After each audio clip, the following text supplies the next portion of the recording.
And I came right out of that puddle of water, and I slid down this mossy run, sort of like a runway, probably like 100 feet, and I hit another puddle of water, and I came out of that, and I went down another 100 feet on moss, and I hit a third puddle of water, and in that third puddle of water, I rolled over, and I came out on the rock, and I gained out of it.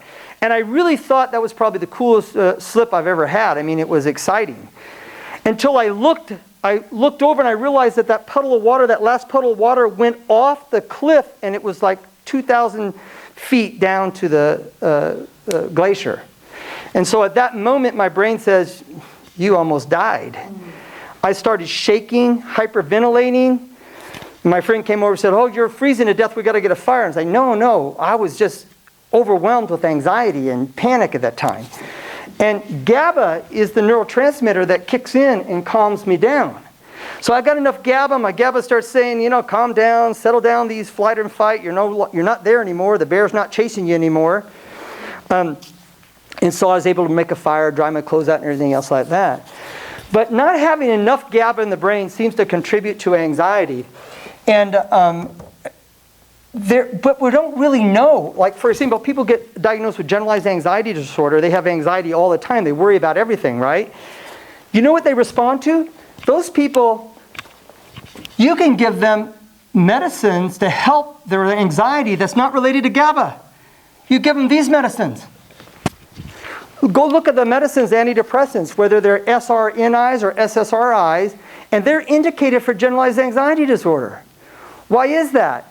Well, it used to be a lot of people were saying, well, that's because generalized anxiety disorder doesn't exist. Anxiety is just a symptom of depression, and when you take that antidepressant, you're improving your depression so your anxiety gets better. It's possible. I have a very good friend who's a board-certified neurologist psychiatrist, and he teaches at Boston, and he believes that. But remember I said earlier, I was talking about how serotonin seems to neuroregulate GABA. So maybe it's by impacting on the serotonin, you're somehow improving on GABA response in the brain. That's possible, and it's a proposed pathway for why generalized anxiety does respond to norepinephrine and serotonin. However, there is, we're going to talk about this for a minute. Oh, before I talk about GABA neurons, I lied to you. There is an anxiety disorder that is 100% brain. Anybody think about what it is? OCD. Who said that? Yeah, absolutely. OCD is 100% brain related. There's researchers in Los Angeles and in the Cleveland Clinic back east that you could take an MRI of someone's brain with OCD and an MRI of 9 people without OCD, and you could slip it to them. They will pick out the one with OCD every time. Not only can they pick out the one with OCD, but they can tell you what type of OCD it is, because there's 2 types. There's obsessional OCD, which is people who have ruminating, intrusive thoughts, and they're unrealistic thoughts, but they have no rituals to undo the anxiety associated with that. And then there's traditional obsessive compulsive disorder, where they have anxiety, like, for example, they think they're going to get sick. They've got fearful of germs, and so they wash their hands 15 times, and now they don't feel so anxious, right? And obsessional OCD, by the way, is much harder to treat because you can't expose them to not doing the ritual and then show the brain that it's okay. But OCD is brain-related. And if you don't believe me, you can look at the literature. You can create OCD. Has anybody ever heard of Pandas? Post-acute streptococcal syndrome. There are some children who develop a very severe strep infection and subsequently down the road develop OCD. They didn't have it before. They have it now. We think it's because sometimes when you develop a strep infection, your body will make antibodies against strep. But for some reason, the antibodies are also directed towards parts of the brain. And they're parts of the brain that we associate with problems with OCD. So you actually, a very small percentage of children develop OCD post-streptococcal infection, right? But here's an interesting thing, is that sometimes I have patients who have OCD, and their OCD is really out of control. and nothing they're doing is working for it. So sometimes I'll do a laboratory test where I look for the antibodies against strep infection, and if it's above 40, if it's high, I give them a Z-Pak. And guess what? Their OCD gets better. Well, I shouldn't put that on video. That's way off label. But there is support for it in the literature, and I've seen it be helpful. So OCD is a brain disorder, and here's an interesting thing. When you treat someone with OCD, what medicines do you give them? Sometimes you give them antipsychotic medicines when it's really, really bad. But in general, you give them these medicines, antidepressants. So why do antidepressants work for someone with OCD when I just said antidepressants are only about 25% effective for depression, for a major depressive episode, and it seems to help with OCD, which is 100% brain disorder. Now, once again, there's a lot of controversy about this. I believe that the reason why antidepressants work helpful for people with OCD is because I think it actually treats the depression that comes from having OCD. Why would someone be depressed for having OCD? By the way, once again, I wish I wasn't on video, but you're looking at someone who's suffered from OCD all their life, right? And I have 4 children. All 4 of my children have OCD. And so I passed it on to them. One has it really bad, probably worse than me, and one, you barely noticed it at all. They're more like traits, right? But there's something very depressing about having this brain disease that you can't, and let me try to explain it. Okay? If you're psychotic, you don't know you're psychotic. Right? So when you go to the baseball game and you see an individual talk, you see the individual talking, the catcher's talking to the pitcher, you think they're planning your demise, right? You'd really believe it, so you get up and leave, right? But if you have OCD and you're in the same scenario, you may think that that's what's happening, but you know it's not real. You know, you have insight into the fact that it's unreasonable, but you still feel compelled to leave, right? So like when I was very young, my OCD was really bad, and I had this concept in my mind that if I didn't walk home the same way from school every day, something bad was going to happen to my mother. Now, I wasn't the brightest child, but I wasn't stupid. I mean, I kind of knew I wasn't in charge of the universe. I knew that I didn't have control of all the things that are happening in the world. But I felt compelled to walk home the same way every day, just in case, because if I didn't, something might happen to my mother, right? So one day I went on a field trip, a school field trip with my friend John, I think it's John Monroe, I think was his last name. Anyway, we went on this field trip together, and while we were on the bus, we noticed that this one girl was in the back of the bus playing with spin the bottle with a couple of guys.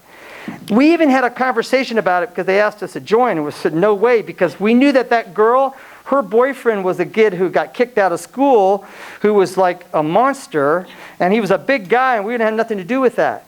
So what happened was those fellows, when they got back from the field trip, they floated a rumor that it was me and John Monroe that were kissing this guy's girlfriend, right?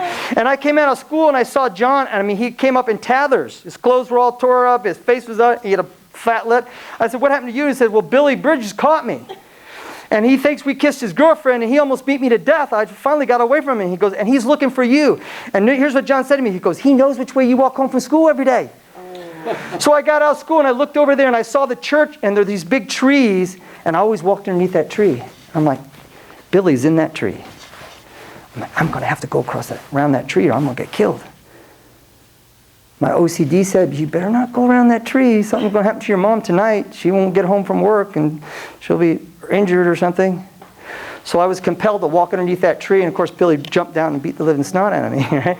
So anyway, I think there's something to be said for when you have an issue like that and you're aware of it. You can develop a lot of depression. You know, there was a woman one time I took care of, and she had a problem getting pregnant. And her whole dream in life was to have a child, right? And she went through 7 years, I think, of different types of fertility treatments, and she finally got pregnant. And she delivered this beautiful, healthy, wonderful little girl, and it was the apple of her eye. She loved that little child, right? She had a little bit of OCD. And after all those hormone changes and stuff like that, it just threw that neuroendocrine system out of whack. she started having intrusive thoughts. You know what her thoughts were? I'm going to hurt my child. Now imagine someone who loves their child more than anything on earth and tried for 7 years to get pregnant, and now they're having thoughts that are going to hurt them. I saw her. She said, I'm crazy. I'm psychotic. I'm having thoughts. I'm going to kill my child, and I don't know what's going on. You know what I mean? She thought she had slipped into schizophrenia or something like that. And I said, no. What happened really was her hormones threw everything off. And subsequently, we were able to treat her, and those intrusive thoughts went away. But it's really rough on you when you have intrusive thoughts and you can't do anything about them in your brain. Remember I told you my daughter has really bad OCD, and she's doing very, very well. We've never had her on any medicine. She went to Poland to see her boyfriend, her fiance, who lives in Poland. And before she went there, she had very bad menstrual cramps. And her primary care put her on oral contraceptive therapy to help with her bleeding and her menstrual pain, right? And I told her at the time, I said, remember, you got OCD, this is a hormone, you got to be very, very careful. Well, what happened is after 1 month, she was okay. Then after 2 months, she was okay. And then after 3 months, when her body stopped making estrogen because she was getting a smaller amount of estrogen from that pill, she called me up. She was crying. She said, Dad, I'm having these thoughts in my head, these intrusive thoughts, like I can't control them. And they're terrible thoughts, terrible things, And she said, I hadn't had them since I was 6 years old, you know what I mean? And what had happened was those hormones threw off and made her OCD really, really bad. So, of course, we had to get her off of birth control pills. You never take birth control pills again and get her treated back. But I'm only using these as a point to make that this is a brain disorder, OCD. But it's a brain disorder that you're cognizant of, that you're aware of. And that can cause you a lot of distress in life. When you have to do something when you know it's ridiculous to do it, right? But in general, anxiety is about this, okay? This is the GABA neuron. So this is GABA. And when this neuron is stimulated, it makes you feel good. That serotonergic pathway gets stimulated, you feel pretty good, right? So what happens is you have these GABA sites, right? Now, what's the most immediate thing that people do when you have acute anxiety or panic attack? What do they give you? Xanax, right? Valium, Ativan, Librium. Oh yeah, they give you a benzodiazepine. When that benzodiazepine, remember I said in the very beginning, when that benzodiazepine finds that GABA site, it binds immediately, and it's very, very effective. If I was panicking about coming up here talking to everybody, which is not really like me, but if I was having a panic attack and I took Xanax, I'd be calm as a cucumber. It's very, very effective. And the reason being is because it's an agonist. Remember I said before, block the site, bind at the site and stimulate it, or block the reuptake or inhibit the reuptake. Well, benzodiazepines bind directly there, and they're very, very effective. However, you got to be careful you don't use them for very long, or you're going to get into serious trouble. And the reason being is because after you've used that medicine for about 6 weeks, everything's a little bit different, no one ever say, but if you use that medicine like 4 to 6 weeks, your neuron starts to get wise. And says, that looks like GABA, but it looks a little different than GABA.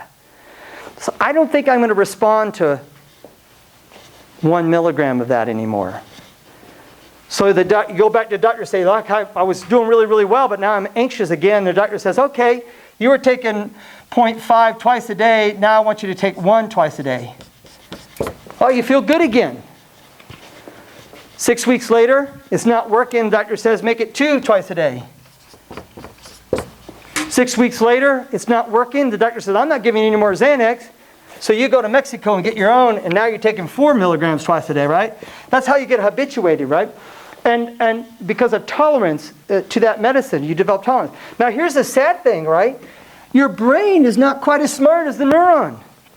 The brain says, hey, I don't need GABA.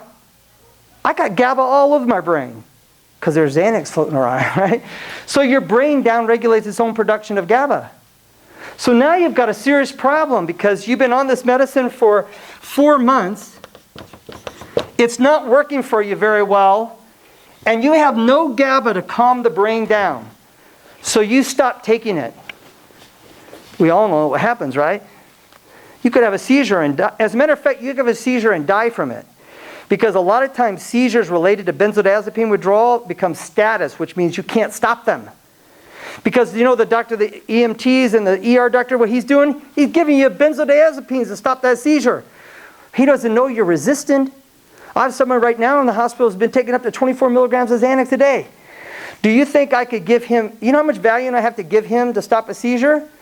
I'd have to give him 1,000 milligrams of Valium, right? And then go forfeit my license, right? Now, there are things you can do, like you could give them a barbiturate, you know what I mean? And they don't have tolerance to that barbiturate, and it binds, and it'll take that seizure away. It'll treat that seizure, right? But this is why these medicines, these benzodiazepines in general, should be for short-term relief. You're having anxiety and stress because your loved one just died, or you just went through a divorce and you lost your job and you've been stuck in the house with COVID and stuff like that. Short-term relief, it's very, very effective. But long-term, it becomes very, very problematic. There's a physician in England. I always forget her name. Her first name's Heather. For some reason, I say Heather, and all I can think about is Heather Locklear. But anyway, she believes that it takes 2 years for your brain to get back to normal for following habituation to benzodiazepines. Yeah? Quick question. Earlier you had mentioned that the use of ECT is a reset for the binding sites on the yeah. the cell. Right. So given that, could they hypothetically use ECT to reset the binding sites for the GABA agonists that you've been using with benzos and kind of reset it that way? No. No? All right. Doesn't seem to work. Yeah. And why? I don't know. But it doesn't. It doesn't. Actually, ECT would make it worse. Probably make your anxiety worse. Right? Yeah? Can you explain the difference between being in an anxious state and an anxiety attack, of the physiological difference? Yeah, because when you're in a very anxious state, what happens is norepinephrine and noradrenaline kick in, and you move into what the brain perceives as the flight or fight syndrome. And that's a panic attack. Your heart starts beating very fast, right? Because here's what's happening, okay? You look over there and you see the bear chasing you. Oh, that reminds me of a good joke. I'll tell you a little bit about bears. But you see the bear chasing you, and your brain says you got to run. So all of a sudden it releases cortisol, from the adrenals, and cortisol stimulates norepinephrine and dopamine. You got energy, you're gone, right? And your heart's beating fast, and so forth, right? So then after that event is over, GABA needs to kick in to settle your brain back down again. So that's different than an anxious state. An anxious state could be, look, what if I didn't know anything about what I was talking about today, and it was a day before I was going to have this lecture. Well, remember, I already told you I'm OCD. So I'm going to be like anxious as heck. I got to do this, I got to learn this, I got to know this, I got to be able to speak really well, right? That's an anxious state. Sometimes anxiety can motivate us. If you have to take your state bar test and you're not a little anxious about it, you're like, oh, laissez-faire, you're not going to pass that bar. You know what I mean? So that anxious state may simply be your body's response to the fact that you've got to do something. You've got to get motivated to do something. That's different than that panic state, which is where your brain's kicking into gear to either fight off that bear or run away from the bear. I'm glad you brought that up too, because there's an interesting concept about trauma. People who have trauma, when they're having the trauma, stop and think about it. If the bear's running after you, you have to either find a stick to fight him off, climb a tree, run faster than your buddy, or whatever, right? You have to take immediate action. You don't have time to think about the situation. You don't say in your brain that he's 450 pounds, he has, 3-inch canines and blah, blah. You don't do that. And you don't say to yourself, oh, I'm really stressed about it. You don't tell your friend, hey, are you anxious about this bear running after us? Let's talk about it because I'm feeling really anxious about it. No, you have to take action, So in some cases, that flight or fight response saves a person who has trauma. Okay, but the problem is, if they don't deal with the emotional state around the trauma, then what happens is the brain loses the ability to differentiate from the trauma and memories of the trauma. So that person's in a flight or fight state all the time. I mentioned this to someone just the other day talking about trauma. When I go outside, I see my horses, they're standing in the arena. I've got 5 horses in there, right? And it's 12 o'clock at nighttime, right? 4 horses are on the ground and 1 standing guard. Always, right? And then I go out there 2 hours later, and the one that was standing guard is on the ground. and the other 4 are sleeping. I mean, the other one, there's another one, new one, standing guard, right? And then I go out there another 2 hours later, and there's a different horse standing guard, and the other ones are sleeping, right? So they're kind of rotating who's standing guard, looking out for danger, right? Well, with someone with trauma, they never get on the ground. They're constantly looking, that what we call hypervigilance and stuff like that. So they're in a constant state of flight or fight or stress. That's why it's so debilitating. They deplete their cortisol, their brain becomes activated. But as a matter of fact, in some ways the brain will sort of compensate in terms of neurotransmitters and because of this constant state. And then you end up being depleted of those, and you end up looking like you're depressed as well. And that's why I said before, they look very similar on the brains like that. But this is an important concept, that binding at GABA, and because we talk about that a little bit with addiction, these are people habituated. They're not necessarily abusing their benzodiazepine, but they become dependent on it. And here's another interesting concept. People tell me all the time, hey Tab, can you detox somebody off of 24 milligrams of Xanax? And I'm like, yeah, I'm pretty good at this. I could put them in detox and probably do it in 10 days. And they'd be safe. They wouldn't have a seizure. But guess what? They would not be able to participate in program. And because of 2 reasons. One is because they have no GABA. All right? So in other words, you're down-regulated. And they need time for GABA to be, your body to make GABA again, so that they have something to help calm them down. But here's the other thing, okay? They become habituated like Pavlov's dog. Okay? So they have something going on. Maybe it's anxiety, right? And then every time they have this sense of anxiety, you guys remember Pavlov, the psychologist, right? He would ring a bell, then feed the dogs, ring the bell, feed the dogs, ring the bell, feed the dog. And after a period of time, of course, he'd ring the bell and he could measure gastric enzymes would go up in the dog, and they'd salivate because they're waiting for that. And of course, once they eat, then they're rewarded in the brain. They get a dopamine surge, right? So they get habituated to that. Well, with someone who has anxiety, and then every time they have anxiety, they take that PRN Xanax, right? And they feel a lot better. You see what happens? They've developed a neuronal pathway in the brain that says, hey, the only thing that you can do when you have anxiety is to take Xanax. So that's working for them for a while. What are they not doing when they're taking that medicine for that anxiety? What they're doing is not developing other coping strategies, right? So like if I have a normal sense of anxiety about the big test I have to take tomorrow, then what I do is I set myself down in a quiet area and I study really hard for it. That's the strategy I use to get ready for that test so that my anxiety is not as high, right? But in this particular person, they lose those other strategies, right? So, because the brain thinks this is what you have to do for your anxiety. That's why I think it's better, what I like to do is when someone's habituated to that type of medicine, I think it's better for me to detox them a little bit, get them stable, get them on a low dose, and then steal a little bit of it away throughout the course of their treatment. They can stay for 45 days, that'd be great. Because what they can do is that their anxiety level is not so high, is over that time period, GABA starts to come up to speed because you're not having as much of that benzodiazepine on board. Brain starts making GABA again. Plus, you're developing alternative coping strategies, right? You're learning deep breathing exercises. Your brain gets, and we'll talk about this a little bit when we talk about nutraceuticals like N-acetylcysteine and stuff like that, but what happens is you get reinforced. Let's say, for example, you're feeling really, really anxious, and you're not allowed to take Xanax anymore because we just took you off of it, right? But instead you go and you do heart math. And guess what? You calm down. See, what you're doing there is you're not just are you developing new coping strategies, but you're actually creating a brand new pathway in the brain that says, hey, biofeedback or cognitive behavioral therapy or heart math actually helps you calm down. So remember, the brain is neuroplastic. We didn't know that. We used to think, your brain developed by the time you were 3 or 4 years old and you got what you got. As a matter of fact, a long time ago, you know what they would tell you? They'd say that your baby's like 9 months old, set him in front of Beethoven and let him listen to classical music every night. What was the thinking there? Because they say, oh, he's 2 years old, he's developing pathways right now. We want to develop a neuronal pathway for classical music. That way, when he's 10 years old and you put him in violin lessons, you don't have to take out a loan because he learns really fast. That's not really true. You still have to take out a loan to put your kid in violin lessons. But they weren't that far off, because the pathway is already there. But what they were wrong about was that you make those pathways all the time.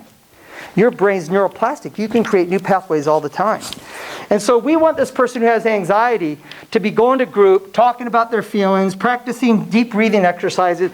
It's all reinforcing, and it's helping to develop new pathways in the brain that are different than taking that Xanax. And we could talk about it a little bit too when we talk about substance abuse. Here's the thing. Here's another take-home message. When you have a pathway established in your brain for a particular type of behavior, it never goes away. In other words, you drink alcohol every time you feel depressed feelings, right? That pathway doesn't go away. But 6 months of sobriety, then instead of being a super highway, like when you came into treatment, it's just a highway. And then 6 months later, it's a road. And 6 months later, it's a dirt road. 6 months later, it's just a trail in the back of your brain. You don't even think about using it. However, let's say, for example, you've been sober for 7 years now, and you drive home, and you're like, I haven't had anything to drink for 7 years. I'm going to stop and have a beer. I guarantee you'll be back in rehab. And the reason being is because that trail in your brain, that pathway in your brain will open up like a superhighway again. We don't really know why. But what you want to do is develop lots of different alternatives in the brain. And that kind of feeds us in a little bit to substance use disorders. Because there's two components about how much a substance use disorder is organic. They don't know. Yeah, we don't know. You know what I mean? It's like some people say absolutely none. And some people say, no, you see it. Like you see this guy's, his parents were alcoholics and now he's an alcoholic. Maybe he just learned. That's the way to medicate for my stress. Drink alcohol. I don't know. I already told you guys I'm OCD, so I'm probably disclosing too much information here. But I was one of 3 boys, and in my family there was no alcohol. I mean, I can remember to this day seeing my dad drink alcohol one time when I was 8 years old. It was Christmas, and someone bought a bottle of something called Duck or something, some type of alcohol. Had the word duck in it. I can't remember. Cold Duck is what it was. That's right. Thank you. I'm 61. So it was Cold Duck, and I saw my dad had a glass of Cold Duck. I'm like, oh, I remember thinking, I've never seen him drink alcohol, And my dad was OCD like me, so he didn't drive for 3 days, right? But there was no alcohol in the house and everything, right? And so, I never had a problem with alcohol. My younger brother didn't have a problem with alcohol. My brother died of alcoholism. He died of alcoholism about 1.5 years ago. And I said to myself, well, why he get stuck with alcohol? Now, I think I know. I don't think it has to do with genes. I don't think he got anything that made him more predisposed. Maybe I'm wrong. But I think my brother was bipolar. My aunt was bipolar. My cousin was bipolar. My grandfather was in the Navy, was so bipolar that... Anyway, there's a lot of bipolar in my business. And my brother, when he first started a problem with alcohol, he went to treatment, right? And you know what the psychiatrist said to him? He goes, not only do you have a problem with alcohol, but you have bipolar disorder. And here, take this antipsychotic. You know what my brother said? You're not giving me an antipsychotic. I don't have bipolar. And he never took it. I think my brother was medicating with alcohol for his bipolar illness. And then he became habituated to it. This is a powerful concept. Let's talk about habituation, all right? So, one time, I got to tell you this story. One time I took care of this patient. He was an anesthesiologist, okay? He was a physician. And he was a very good anesthesiologist, and he loved his job. I knew something about him later on that nobody else knew about. I knew that he came from a neglected home. And I think that when he was very, very young, he said to himself, you know what? I'm not going to be that kind of father. I'm going to be available for my children. I'm going to be there for them. And lo and behold, he had 2 children. They were twins in that hold. And I think when they were about 7 or 8 years old, I can't remember now, but what was happening with him, I think, was that he was going to work. He was working 14, 16-hour days doing anesthesia. He'd come home, and he'd fall asleep on the couch. Honestly, I think every night he went to bed feeling guilty. Why? Because he didn't have any quality time with his kids, right? No quality time with his children. And that was what he said he wasn't going to ever be, right? But he loved his job, and he couldn't seem to make the circumstances work, right? So one day he went to the dentist, and he had some dental work. And the dentist said, well, look, you're going to have a lot of pain because I had some problems and then you got irritation nerve and everything. Here's a prescription for Vicodin, an opioid, right? And so he went home, he had a lot of pain. He took 2 Vicodin. He never had opioids a day in his life. Opioids are like a natural antidepressant. They make you euphoric and you feel well and you get energized. He got up off the couch, pain was gone. He woke the kids up, he went outside and played kickball with them. And I think it was the first time he went to bed not feeling guilty. Next day he came home, he had a little bit of pain, took a couple more Vicodin, played with the kids again. So you know what happened. 9 months later, where was he? He was at Cottonwood, sitting in a chair, in trouble with the board, because he was writing his own prescriptions.